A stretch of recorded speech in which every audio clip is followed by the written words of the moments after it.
Hello and welcome to the Helpware Nerds podcast. I'm your host, Ethan, and today I'm joined by my mother. Hi! We're going to do the Return to Hogwarts. So, if you've catched part 1, A Hogwarts Christmas, we talked about the first 4 Harry Potter movies, or should I say 1, because we kind of waffled for a bit. And then we dabbled in the other 3, but hopefully we don't do that much this time. So, shall we pick up where the last one left off? And that would be, I believe, Order. Order of the Phoenix. Yes. Yes. So, this is where things start to take a bit of a dark turn. Yes, definitely. This is where the hated character comes into. Yes, the only other person besides he who shall not be named to scar Harry shows up. The actual villain of Harry Potter. The actual villain of most people's childhoods. Yes, a definitely. bad teacher. The Umbridge. The reason why I hate the colour pink. Oh, no, I don't like pink still, but I am a girl. So, you know.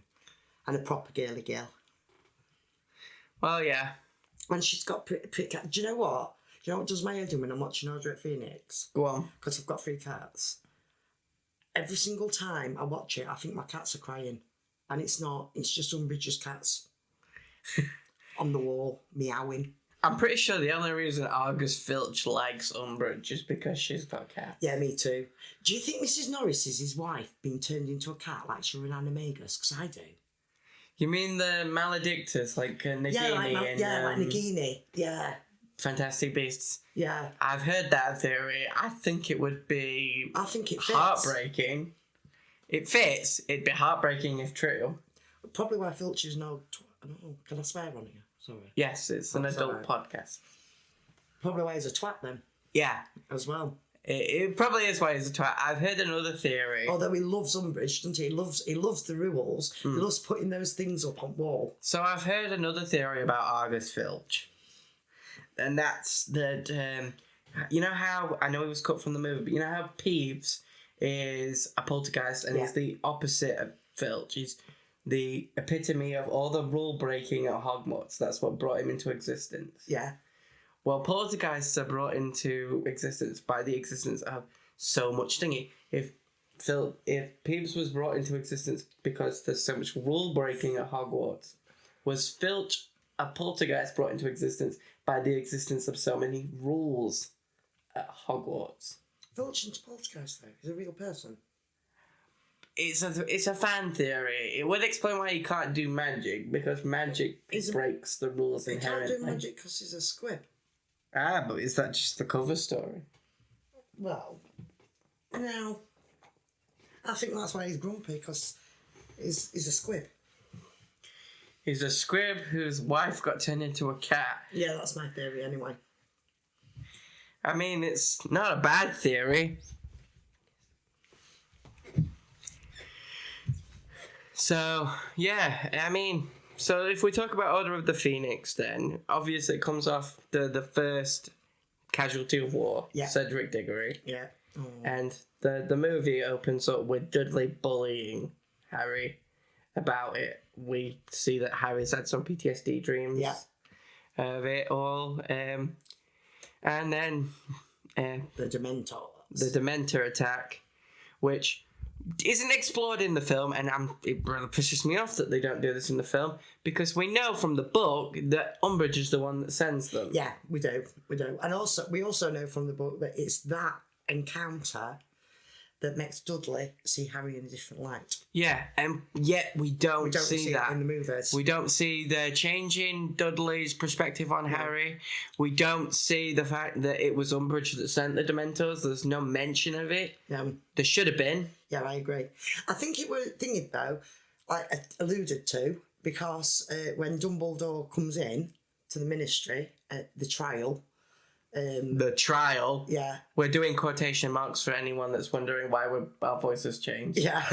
So when he comes to he actually says about the government, the ministry being in charge of the Dementors. So who sent them? So he kind of alludes to it. We just never get told. Yeah, but he also alludes to the fact that they're also loyal to Lord Voldemort. So if you're just a casual movie watcher, you might assume that they're doing it on Voldemort's behest. Yeah, you might, yeah. Whereas if you're a book reader, you would know that actually no, it was Umbridge that sent them after Harry. Yeah. Thinking she was doing what Cornelius Fudge wanted her to. Yeah.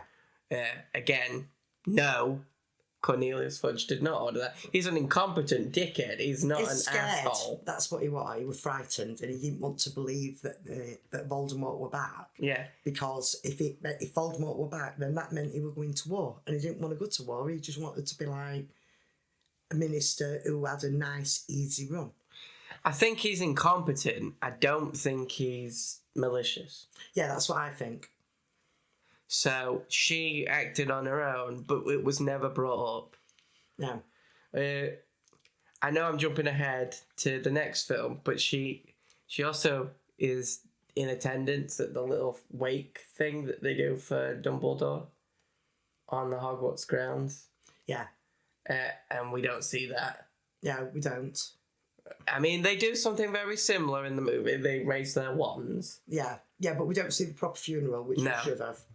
I think we should have. Yeah, I think that's where the film should have ended, rather than in the astronomy tower. Yeah. But I'll get back to that because I've got my own gripes with that scene. Right. So, excuse me. But yeah, back to Order. I mean, obviously we've got the whole thing with Sirius. Like we see Grimmauld Place for the first time. Harry's friend. We meet Creature. The opposite of Dobby. Yeah. Like, complete opposite of Dobby. He's 100% indoctrinated into his slavery. Although, I've got to say, it is in this film, I think. No, it's not. It's in this film. I think it's... I'm jumping ahead now to film 7. Where... Part 1 or 2? Part 1. Where he finds... Oh, God, what's he called? The little thief guy. Mundungus. Yeah. And in the film, they added Dobby into that. And in the book, Dobby wasn't there. Yeah. That were Creature's saving point, if you ask me. It's Creature's moment to shine. Yeah, and they took it away from him in the film. Also, one thing that they don't acknowledge in the film, and again, this is sort of jumping ahead slightly, but after Sirius's death in Order, Harry inherits Creature. Yeah, Harry inherits Creature, so he has to do what Harry says. Because Harry becomes the heir of Black. Yeah. As well as the heir of Potter. So. He does. Yeah. Yeah. I do like the fact that Sirius basically pseudo-adopts Harry into the part where Harry becomes the heir of Black. Yeah. Which technically should have been Draco's role. Yeah, it should. Yeah. As an actual descendant of the Black family. Yeah. Yeah, But hey-ho. Hey-ho, yeah. That's one for the Drarry shippers. Yeah. You know, maybe if they got married like you guys wanted, they could have both ruled the House of Black together. Yeah. I know some people are into that. Personally, I like the pairings that we got. Maybe not movie-wise, but book-wise. Yeah, I do. The only reason I preface that is because in Order, and it does happen in Order, so I can bring it up, and Half-Blood, which is the next one. What was the choices between Jenny and Harry's relationship in these movies? Why is it cringy as hell? What, you mean like with Cho and Dean? Yeah, with Cho, Dean, and then them two getting together as well. Why did they play it so cringy? In the books, it's not. I'm going to say Ginny's got a better part in the books. I think they did Ginny dirty in the film. They did it so... It weren't just a magical trio. It was mainly them, but Ginny also... And Neville. Joined in on quite a lot of it. And Luna. And Luna, yeah. And the thing is, right... I'm not even just getting with that. Like, Cho Chang was done so dirty in Order because she's not the snitch. No, it were a friend. It was her friend.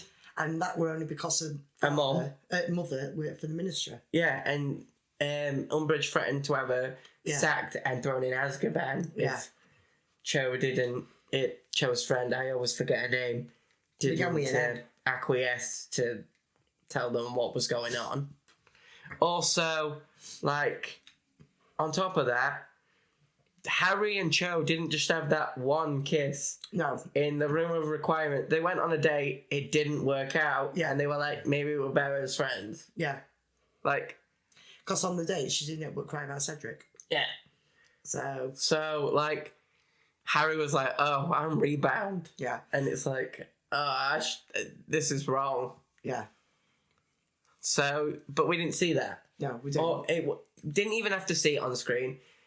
Like, in that conversation with could have Harry... just talked about it, couldn't Yeah, in the conversation where Harry and Ron and Hermione are talking, and they're talking about the kiss, they could have mentioned that they'd been on a date at that point. Yeah. So, but they didn't, and I think it was a poor choice. Yeah, I agree. I think they made a lot of poor choices, though, with films, to be honest. I mean, I know that you've already discussed, I'm going to say Game of Thrones. I don't even know why. Goblet of Fire. Yeah. I guess they sound similar. Not, but whatever. It's because Goblet of Fire, Game of Thrones. Yeah, I think that's why I did it. But in that, they completely missed out the whole Hermione fighting for the rights of... Spew. Yeah, Spew, thank you. I was trying to think of it in my head, could you tell? Yeah, the whole fighting for the rights of the house elf. Yeah, the completely... And we didn't see Winky. Part of that I'm glad they did cut because... Yeah, but they didn't have to cut it all. No, I'm glad that... They should have kept in Hermione fighting for the rights, but I'm glad they cut the part where it says the house elves were into slavery. Yeah, but then we move over to the film that we're talking about now. And you've got people like Umbridge in charge who are so prejudiced and racist, it's unbelievable. And that would have been such a good dichotomy from the last film if they'd have included Spew. Exactly, it would. Do you know what I mean? Because I think it does show that, because obviously Umbridge is so prejudiced. Well, she calls... it's not Ferenzi, it's... Yeah, I know what you mean. Bane? Yeah, Bane. She calls Bane a filthy half-breed. Yeah, she and does. then throws a rope around his neck. Yeah, oh, that's awful. I know, it's horrible. Horrible scene. They cut Ferenzi from the movies. Like, he's supposed to become the astronomer. I know he is. Like, he's supposed to take divination over from teacher Trelawney, after Trelawney's fired by Umbridge. And but they cut him out. Because Dumbledore hires him as a fuck you to Umbridge. Yeah, she does. He does, yeah. Like, you fire Trelawney? Okay, I'll hire a half-breed. Yeah. Not that Dumbledore would ever use that term, but like, he does it because he knows that that's how she sees centaurs. Yeah, I must not tell lies, Professor. Best is the best scene in that film. To be honest, it's best scene in Harry Potter Part 1. Film 7 Part 1. When they break into the Ministry and he says it again when he zaps her and steals the locket. Yeah. Because I'm sorry, that film's boring. I will get there when we get there, but like... I used to think that. I mean, at the end of the day, we were going to bat and ball between films, aren't we? Yeah. But I did used to think that about film 7. But recently, when I've watched it, I've not found it as boring. Yeah. I mean, I get it's important, but I also get that, like, do you know what I mean? Yeah. It's a lot of camping, a lot. They should have cut it down and maybe done a bit more. Because there's so much in book 7 that could have been... They split it into 2 parts. They could have done so much that they put in part 2, in part 1, and then kept so much that they cut out in part 2. Yeah. Yeah. Do you know what I mean? Yeah, I know what you're saying. We don't need to see them in the Forest of Dean 7 times. I'm getting ahead of myself, but like... Yeah. It became a bit redundant. Like I say, first couple of times I watched it, I agree, but recently when I've been watching it, I don't. So I think it was important to show that friendship bond. So, to show how they managed to keep the friendships going through such a difficult time. So... But... I think with Order specifically, think with Order specifically, you've got a bunch of characters that come together. Harry finally gets his own, and it finally sets up a path for Harry that I think gets thrown away at the end. I'll get that when we talk about the epilogue at the end of part 2. Right. And the book. Yeah. Can you hear a dog? Yeah. I think the dog disagrees with me. Yeah, I'm going to say, I don't think Obi agrees. That's my Padfoot. And I don't think he agrees with me.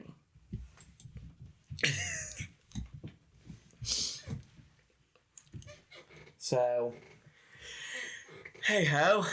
But when you look at it from this perspective, right, I wasn't going to jump ahead, but I'm going to because I've been talking about it. So this is the thing. Right? This is the thing. This is what I think gets thrown away. With Order, it sets up Harry as a perfect defense against the Dark Arts teacher.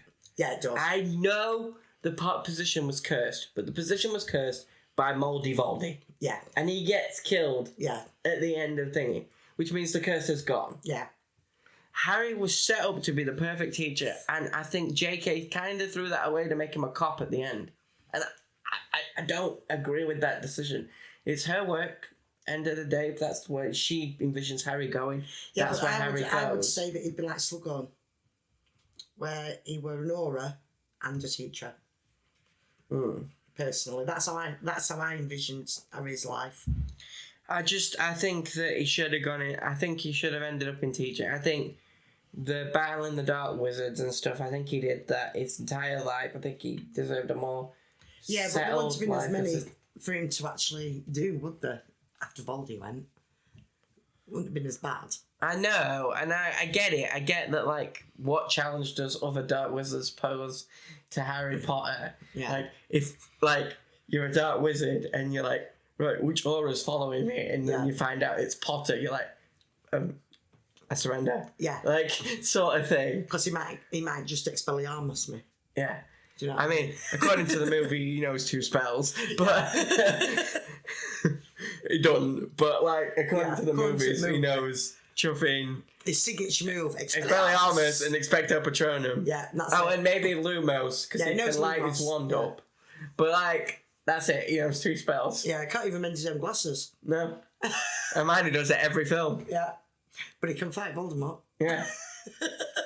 And he can damn well fly a broom. Yeah, he can't fly a broom. Broom.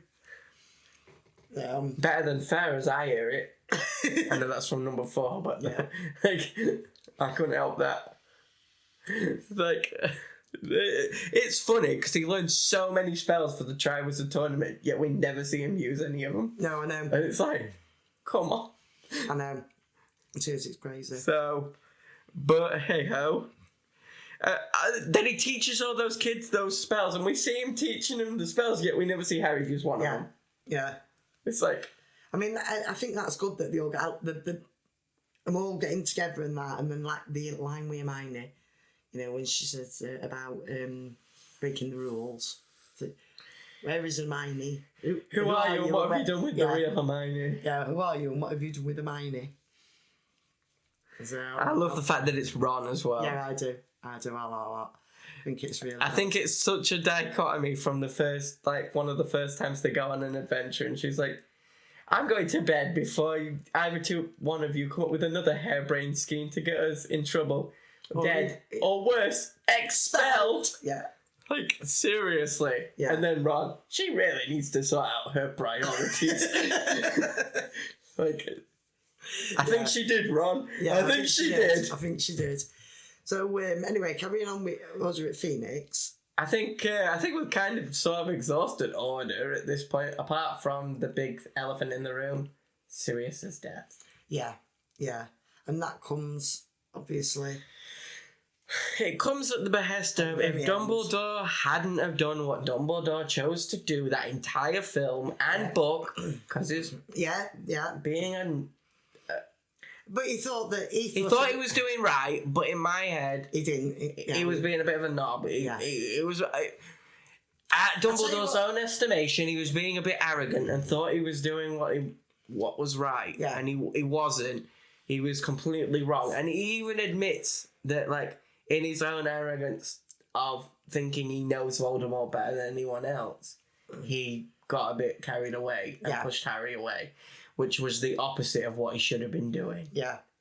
Because that's exactly what Voldemort wanted. Obviously, you get the epic battle at the end, and then you get the reveal in front of the whole ministry that is there, and they can't deny it. So I wanted to know if you noticed this, because I didn't, and I've been watching some stuff for this podcast episode. So in the fight, they go through all four elements. Yeah. What I didn't notice is Voldemort notices that. Yeah. So when he sends the glass shards at Dumbledore and Dumbledore like transfigures them into sand, Voldemort says, Earth. Yeah. And I didn't realise that that's what he said. And like until someone said it, and then I went and watched it and put subtitles on, and that's exactly what he said. Yeah. So he's sat there thinking, I'm having a great fight with Dumbledore. And then halfway through, he's like, Hold on a minute. Hang on a minute. Yeah. This dude's just taking me through the four elements. Earth, water, air, fire. Yeah. He's playing with me. But I thought it was good, but I think the book did it better, the fight between Dumbledore and Voldemort. I think the book did better because it weren't as good as I expected. I think... But it was still... Yeah, I think Fantastic Beasts did a better job at showing duels than Harry Potter did. Yeah, I do. But it had moved on by then. And I think the series might do a better job at showing it in the future. Yeah, so I hope so. I'm looking forward to the series, to be honest. I'm looking forward to the series. I think some casting choices are good, and I think some casting choices I'm worried about, but that's... Well, we'll just have to wait and see. I mean, there's been a few times I've seen casting choices in past, and I've thought, oh, God, no. And then I've watched it and gone, oh, God, yeah, actually. Yeah, I mean, the only time I get worried is when I don't really know the actor. Yeah. Like, I've never seen them in anything, and then I'm like, I don't know if I'm going to enjoy this. Their performance is this. But then you watch it and you're like, actually, nah, they got that character down pat. Yeah. So, moving on to Half-Blood Prince. Yeah. Obviously, this one picks up Sirius has died. Yeah. Well, it ends exactly where the last one... I mean, it starts exactly where the last one ends. Yeah. So, like when it starts with him taking photos of him in the ministry. So, yeah. So, Sirius has just died. Everyone knows Harry was telling the truth. Yeah. I mean, imagine all those people back at Hogwarts that have now got to eat their words. Yeah. They've been calling Harry all the names under the sun. A lot of them had already come round, though, to be fair. A lot of his own common room had, but we don't know about the other houses. Well, no, we don't, no. So... But, yeah. I mean, this film... I thought it were all right, but Daniel Radcliffe himself has said, he were amateurs through most of it, and you can tell. Although I do think it makes it funnier, like the scene with Slughorn, where he's clearly like off his rocker. Yeah, and I do like that. I like the comedy element in that scene. I was like, is Harry Potter high? Yeah. Like, what's going on? Yeah, and like I say, I think you can... But I don't think it ruins movie. No, I think it's a good movie. Yeah. I like Slughorn as potions professor. Yeah, I do. I nearly got tongue twisted over that. Try saying that 3 times fast.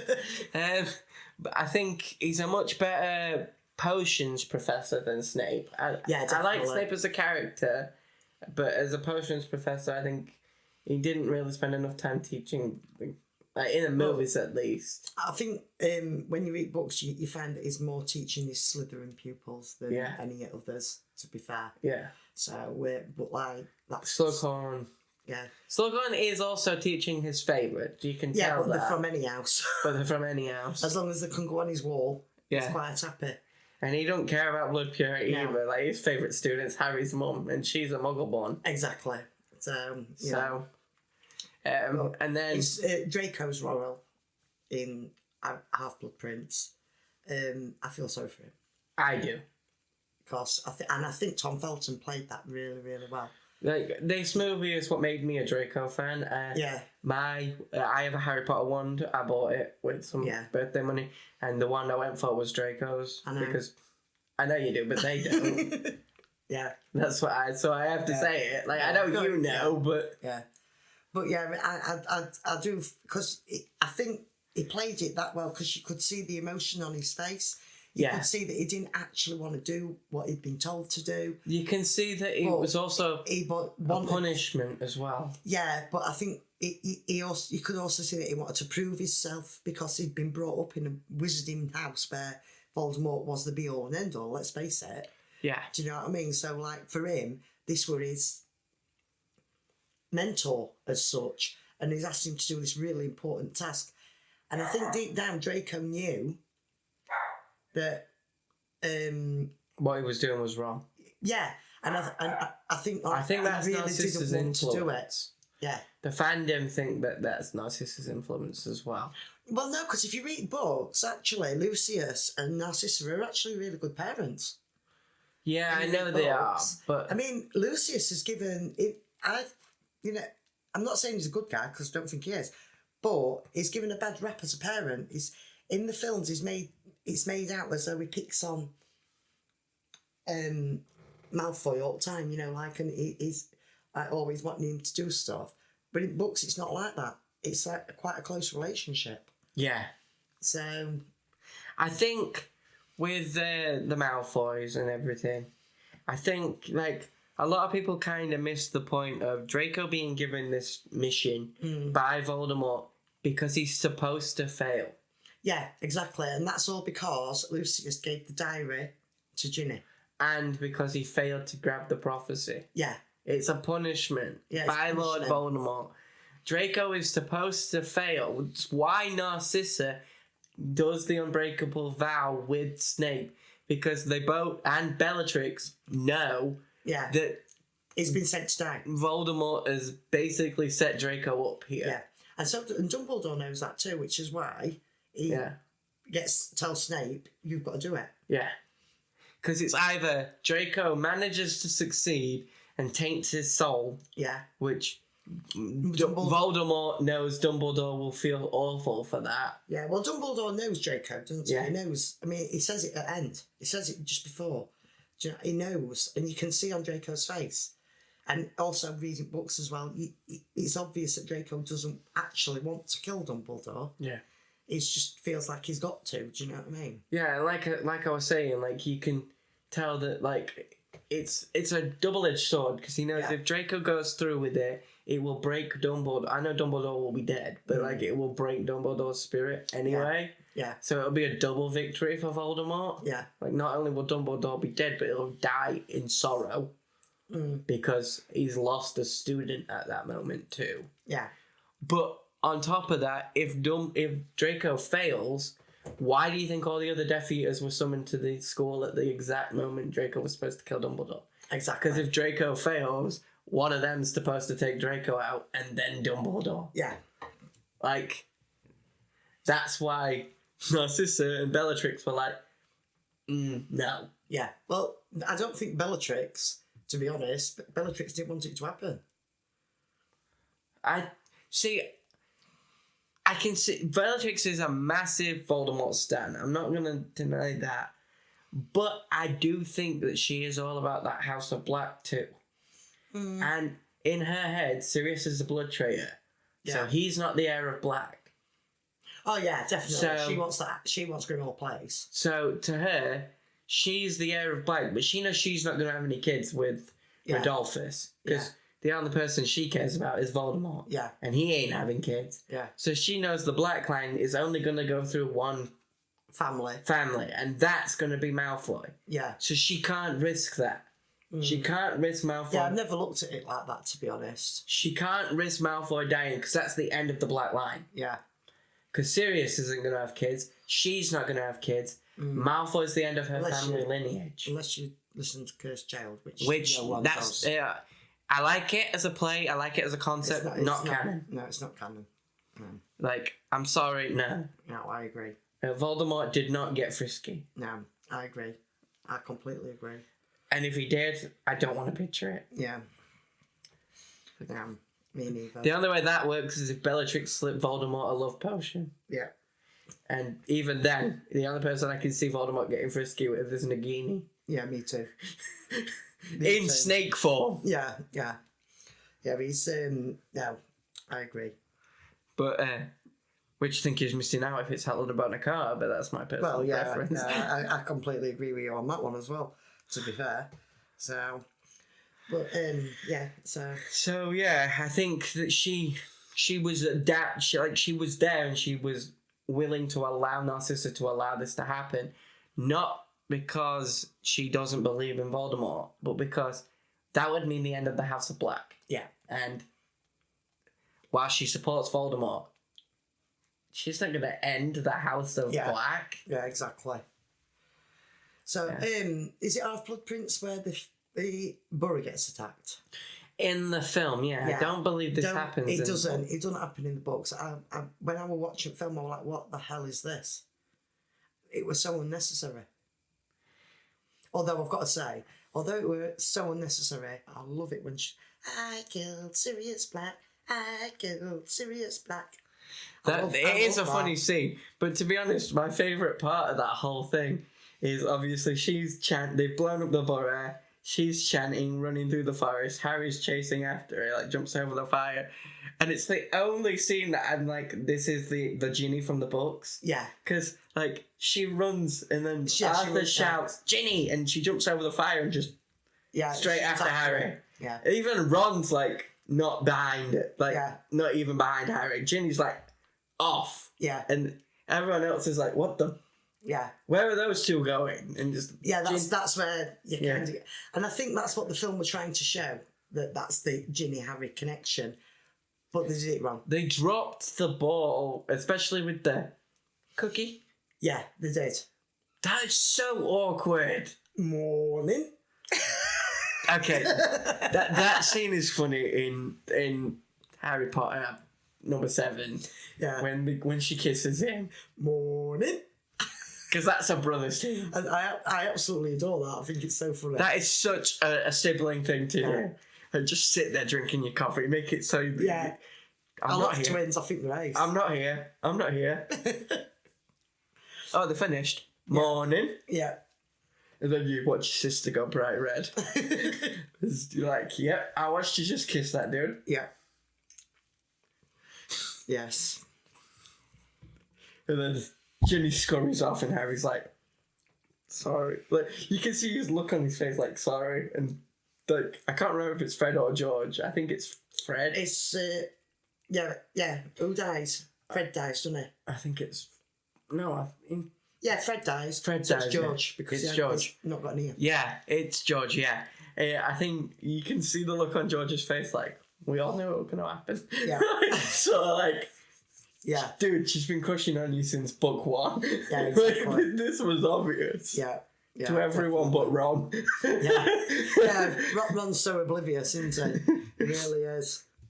Mind you, Ron's oblivious to Hermione, to be fair, to begin with. I mean, yeah, I know we're jumping back a couple of films, but in film 4, where he's like, why is she so upset that I didn't ask her to the Yule Ball until now? And it's like, she wanted you to ask her, you moron.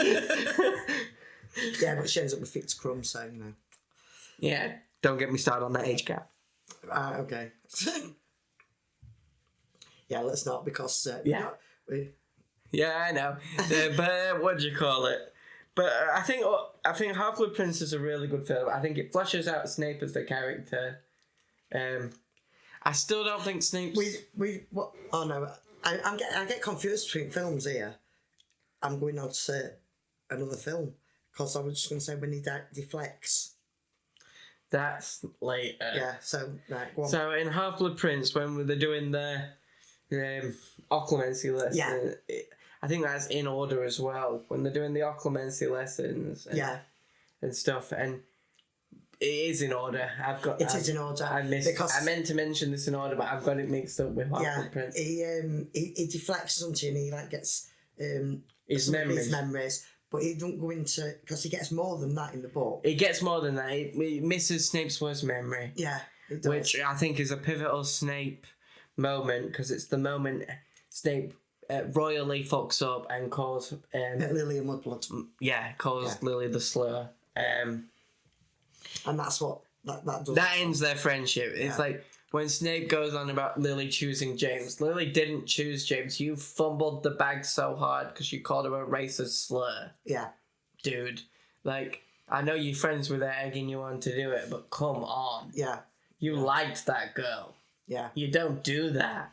Yeah, so, I mean, I do think that it is Mr. Trick, you know, showing everything. Because it just showed that one. You don't do that anyway, but come on, like...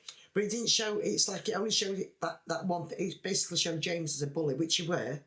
James was a bully till about his 5th year. Yeah, till about his 5th year. Yeah. And that's when everything kicks off with Sirius. Yeah. In about 5th year, Sirius gets kicked out of his house. He gets disowned by his mum. He moves in with the Potters. Snape calls Lily that name. James comforts Lily. Yeah, and that's how it all... And James grows up. Like, they find out about Remus. Yeah. Being a werewolf. And stuff like that. Yeah, so, like... James lays into Sirius. And I think if we'd have had the whole background of Snape in the films, people would have seen it differently in seen him differently in Half-Blood Prince as well. I think the other thing as well is the one thing that really does my head in is they don't show the scene where James, because Sirius tells Harry about it, where James lays into Sirius for leading Snape to the Shrieking Shack while Lupin's transforming. Yeah. And it almost kills Sirius. And that's actually why Snape hates the Marauders so much. Even though James saved his life from it. Because James... He hates the fact that James saved his life. Yeah. James saved his life. And then James found out it was Sirius's fault and lays into Sirius like no tomorrow. Yeah. Because he's like, are you stupid? Yeah. That could have killed him. Like, bullying him's one thing, but you almost murdered the dude. Yeah. And that's where you see James becoming who James was. Yeah. So, and with Lily's input, basically. Yeah. She helped him grow up. She did. So anyway, move on. But back to Half-Blood Prince. I think we get a little bit more on Snape there. I feel a bit... Once I watched it the first time, I felt a bit silly not realising Snape was the one that wrote that book. Yeah. Because the book was in his old classroom. Yeah. And he knew the counter curse to fix Draco after Harry used the spell on him. Yeah, Septum Sancta. Yeah. Yeah. So, a spell that was written in a book that belonged in Snape's old classroom that Snape was able to undo. Yeah. We should have kind of... But it just shows what a good wizard Snape is. Yeah. As well. Yeah, especially when you find out that Luna's mum died trying to create a new spell. Yeah. Spell creation is that complicated. When Luna's mum tried to create a new spell, she died from it. Yeah. Yet Snape made that in high school. Yeah, exactly. It just shows how like I say, what a gifted wizard he actually was. Yeah. So, which is why Dumbledore obviously trusted him to the very end. Yeah. So, and then, obviously, we find out later on through Snape's tears. Yeah. That he'd been in love with Lily his whole life, the ultimate simp. Yeah. As one would say. Yes, definitely. To the point where his Patronus took on the form of hers. Yeah. Not even the stag, which matches hers. No, it's the dome. Yeah. He took on the same Patronus as her. Yeah. Because, obviously, in the next film, we see his Patronus. Yeah. When he saves, you know... Yeah, he uses it to guide Harry to the sword. Yeah, and then Ron saves Harry's life. Yeah, because Harry's an idiot and doesn't take off the locket. Yes. Before jumping in the water. Yeah, well... Sorry, that is my 2 cents on that scene.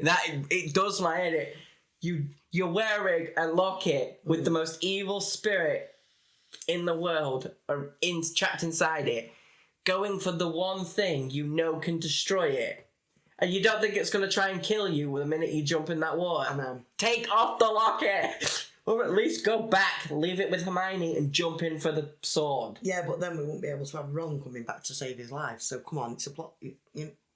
Got to stick to the plot. You could have still had Harry drowned. It didn't have to be because of the locket. Well, yeah, I suppose. It's a freezing cold lake. Yeah, but I don't know. I because to me it leads up to the fact. The that one thing I Ron's don't doing like it, and about then- that scene, though, is when they open the locket. I think it was completely unnecessary so to do I. have naked Hermione and... Yeah, I agree Harry. with that. I don't think they should have been naked. I mean, obviously, yeah, have them pretending to be together and saying all what they said, but they didn't have to be naked. Yeah, they didn't have to be pouring all over each other. No, it didn't have to be like that. It's That unnecessary. was creepy. It was weird. Yeah. They have a brother-sister relationship, and seeing that was... Yeah, it was. It was borderline. Yeah, I thought it would be a bit too much as well, personally.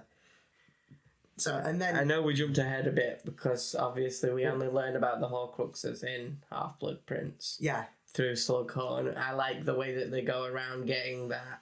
Yeah. I like the fact that, we get all that stuff from Half-Blood Prince.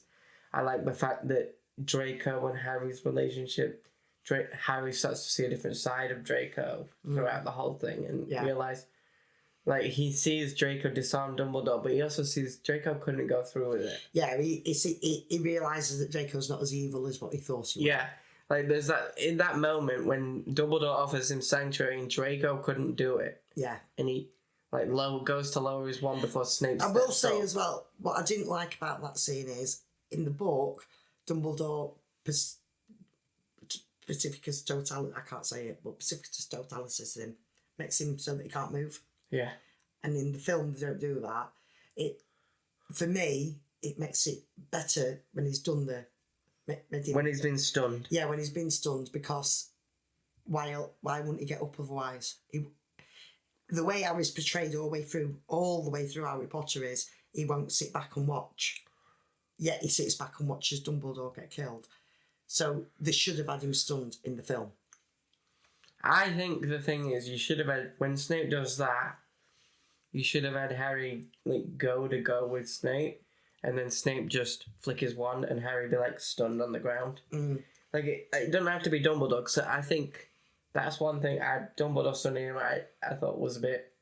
No, I don't. I agree, because I can see why. Because, see, that's what I'm saying.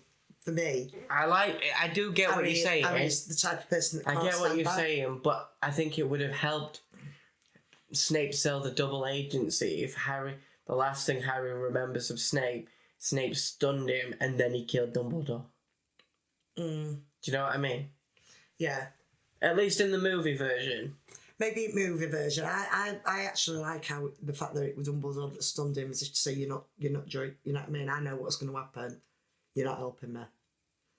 So he was going to die anyway. Yeah, exactly. So I think personally, I think he should have been stunned. Do you think it was Snape that should have stunned him? I think it was Dumbledore. I think in the movie it should have been Snape, because obviously Dumbledore hadn't done it in the...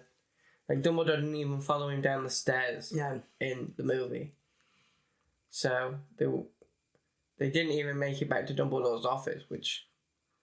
I know they don't, but they didn't even fly on a broom. They just apparated. They apparated and were supposed to be flying on brooms, weren't they? Yeah. So there's a bit of difference in the whole thing. And I just think if Snape had to come in and Dumbledore and when Harry's watching the memory, Snape was told by Dumbledore, when you come in, stun Harry. Yeah, maybe. Do you know what I mean? Yeah. Because then Harry's watching the memory and he's been told, and he sees Dumbledore telling Snape, get Harry out of the way. Yeah. And then take over. That sort of thing. I could see that working. Yeah. But I do like, with Half-Blood Prince, I like the scene in the Room of Requirement where they had the book. Yeah. The only part I don't like about that is the fact that they sneak in that little kiss between Harry and Ginny. Yeah, and do you know that when they actually hide the book, that the diadem's right there? Yeah. Yeah. It's also like how when they're in Grimmauld Place, they've got the locket. Yeah, Sirius picks up the locket when he's talking to Harry, and then he just chucks it on the bed or something, and it's like, Yeah. They handle the artifacts like 3 times. And it's before they realise what they are. Yeah, and it's like, oh, for God's sake. Yeah, I know. If you'd have known, you could have just wiped them out before Voldemort even came back. Yeah. I mean, when they go into the thing when they eventually get back to Hogwarts, and then comes in and he goes, "We're looking for something. What is it? Don't know. Where is it? Don't know." My favourite part is the fact that with all those context clues, it's Luna that goes, Yeah. "Oh, you're looking for something that you don't know what it is or where it is. Are you on about Ravenclaw's lost diadem?" Yeah, straight away. Go Luna. And everyone's like, "What the hell are you on about?" She's like, that famous lost tiara that everybody knows about. And Yeah. everyone else is like, "We don't know about that, Luna." "What are you on about?" And she's like, "Go talk to the Grey Lady." Yeah. Yeah. I do like that. I also like that in the books, when Harry goes to Ravenclaw Tower to figure out everything, Cho offers to go with him, and Ginny's like, "No." Yeah. She's like, "No, you had your chance. Not with my man. I'm going." Yeah. "Luna, you go." Yeah. Because they'll need someone to get Harry into the common room, but she's like, "Not Cho. Yeah. My best friend Luna can go." I do like that. Yeah, it is. It's good that. But at the end of the film, this is the bit that I was going to sort of pseudo complain about. It's the scene where Harry is on the tower and Hermione comes up to him and they're talking about how everything's going to change. Yeah. And then Hermione turns round to him and goes, "Ron's okay with it, Yeah. You and Ginny." Yeah. In the books, Ron tells Harry... Yeah, well, don't get me started on that because there's loads of things that should have been Ron and they were Hermione. Yeah, I know, And but it really that one winds me up. specifically winds me up. Because in the book, specifically, Ron tells Harry he's fine with Harry going out with his sister. And I'm sorry, that's his sister. Yeah. He should have been the one to tell his best friend it's okay. But I think we've kind of touched on Deathly Hallows in and out throughout this whole thing. Because I'm going to say, I think we've talked an awful lot. It's been 50 minutes. yeah. So, I think we've dipped in and out of Deathly Hallows, but we can just give a quick overview of it. So, I think, like I said, I don't really like the fact them camping all the time throughout it. I think they could have sped that up a bit. I do like the Green Got stuff and all that. What we Dave? Yes, with Dave Coaches. I've got to mention that Dave Coaches. I can't believe I never realised it was him until I watched that on Christmas Day. Yes, in our house when we were watching the Gavin and Stacey Christmas Special 2024 or Gavin and Stacey the finale, Mum turns around to us and goes, "Dave Coaches is in Harry Potter." I can't believe I've never noticed it. Literally. Just watching chuffing Gavin and Stacey. What? Okay. Well, I do it every time I see somebody from Harry Potter. Did you know James Corden shows up on the Late Late Show? What? It's a joke because right, you're turning around and saying where other people show up. That's what you do when you get old, mate.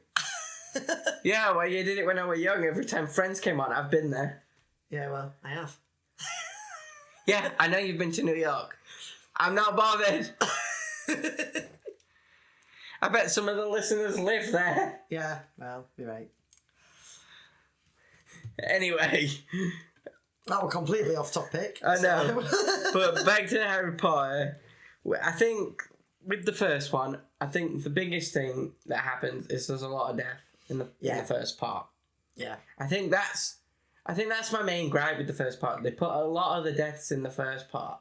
I know that there are deaths in the second part, but they kind of get skipped over. Yeah, I mean, the deaths in the second part, though, were mainly to do with the big battle. Yeah, but they just get a pan shot. Yeah, they do. Like Fred. Like Fred. Yeah, like Fred, Remus, Tonks. I don't like what they do with Remus and Tonks, actually. Because I know that they do that in books, but it shows them almost holding hands. just before the battle, and then when you see him laid out, they're almost holding hands again. For me, It should have been on. they should have been holding hands because they were a proper love couple. Do you know what I mean? And They there's don't no mention mention of Teddy, really. We both said that at the same time. Or the fact that Harry's his godfather. Yeah, do you know what I mean? Like that. Like Harry became serious to Teddy. and that should have been talked about. To miss out one of my favourite scenes from Deathly Hallows, which is where Remus is like, I'm coming on the Hogwarts hunt, and Harry's like, well, like, fuck you are. Yeah, You've just had a kid. yeah, and makes him stay home. Yeah. Yeah, That's my favourite yeah. part. I know, I do. I like that enough.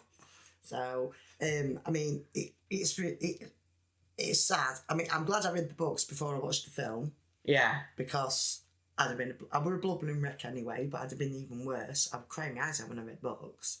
I was like, oh my god, it was like one death after another in Bloody Deathly Hallows. Hedwig is supposed to be Why did they kill Hedwig? Why did they kill Hedwig? There were no reason whatsoever in the whole entire world to kill Hedwig. None. Kill off Harry's innocence. Do not leave the animals alone. Do you know what I mean? Kill as many people as Hedwig you want. was the Leave epitome animals. of Harry's safety in the wizarding world. It's the first That's- gift. And I mean, they didn't do it proper anyway in film. That pisses me off as well. Because in film, Hedwig's flying, and Voldemort avada him, and It's not Voldemort that kills Hedwig in the book. it is. It's not. It's Snape. Oh yeah, it is. It's Snape. So that Voldemort can't identify the real Harry. Yeah, that's right. Because Hedwig. Because he knows would that have Hedwig would have given him away. That's Yeah. right. Yeah. He does it to save Harry's life. It's Yeah. it's awful, but he has to make a decision. It's like Hedwig's too recognizable as Harry's But brother. Hedwig wasn't even out of his cage. He was in his cage, in the bloody thing with Harry. I know. And in fact, he didn't do it, kill him on purpose. I think he's trying to stun someone behind. No, that's when he kills Mad Eye. Or was that an accident? Is it It's Mad when Eye, he yes, kills yeah. Mad Eye. He's aiming for a Death Eater, And he gets Mad Eye instead, doesn't he? but he hits Yeah. Mad Eye instead. Yeah. So like, I just don't. They should have done it. Obviously he had to die, but they should have done it how it was because I don't like the Harry- fact that they didn't show Mad Eye die in the film. No, I don't. Like, he's a big character. Yeah, I don't think they did Mad Eye justice anyway in films. No. To be honest. Well, the only real interaction we have with Mad Eye, it's not even bloody It's Mad not Eye. Mad Eye. It's David Tennant. It's by Crouch Jr., but yes, I get what you're saying. No, I think Mad Eye deserved a better going out thing, like rather than it was just being so do told Mad Eye's dead. That's it. Yeah. That's how we're told. Like Yeah. Bill And Lance. we don't meet Charlie, which we should have. Like Because Charlie were in final battle. I know Bill Lance though at the save point, and it just goes Mad Eye's dead, Yeah. and that's it. It's like, oh, okay, Yeah. thanks, Charlie. Yeah. But I think I can't remember where we got to on film now. 7 Paws. Hey? We're talking about the 7 Paws. Alright. Yeah.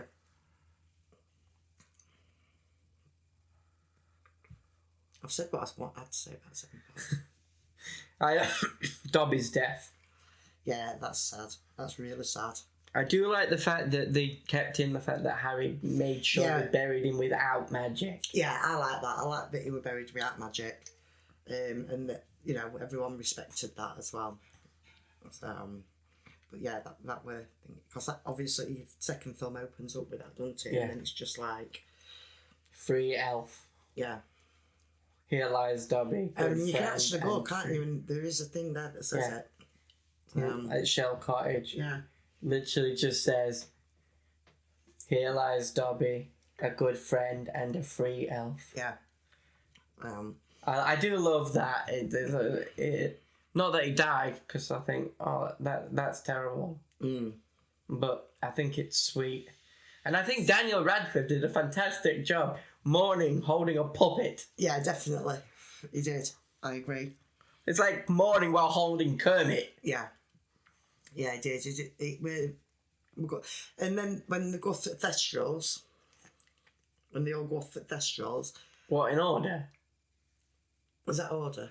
Yeah. When they go to save Sirius, that's when they jump on Thestral. Oh god, yeah, it is, isn't it? Oh, see, I've got back. I do love the fact that only Luna and Harry could see him. Well, Everyone else had to jump on invisible horses. They don't think about them in the film. They don't actually talk about that in the film.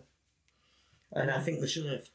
Yeah, I do love the fact though that everybody else had to just trust Luna and Harry. That's what I mean, and I think that should have been shown, but it weren't. But after everyone watches Sirius die, they would have all seen the horses. Oh god, yeah, they would. Yeah, but they've not been up. That would be before Sirius. So. Yeah, I know it was, but they don't show. Yeah, but they don't show them coming back and seeing them, do they? There should have been a scene near the end of the thing where all Thestrals are lined up, and you see the DA, and they can all see them. Yeah. Because Harry was bullied at the beginning. Well, not bullied, but taken the mick out of by Ron and Hermione when he said, "What's pulling the whole car?" Yeah. So there should have been a scene where Ron and Hermione finally see the Thestrals, and they're like, "Yeah, I don't even think there's any of that in book actually." Because to be honest, it's the one thing that's always bugged me as to why Harry couldn't see them to begin with. Yeah, but I think what the J.K. explains that it's because he was too young to understand what he was witnessing. Like, have you ever watched Dexter? Yes, of course I've watched Dexter. Well, it's like what they say about him, isn't it? He can't remember what happened to him as a child, even though it turned him into what he was. Well, he eventually remembers. He does eventually remember, yeah, but... Well, Harry eventually remembers, because he gets flashes. So, yeah. I know. Yeah. That's a completely different topic. Yeah, well. So... If you want a Dexter episode, I can bring my mum back for that. Yeah, I can talk about Dexter too. So let us know in the comments. But that's been us talking about Harry Potter. I mean, these have only been a brief overview. We can go more in depth if anybody does want that. But this has been Ethan. And Ethan's mum. Signing off. Bye.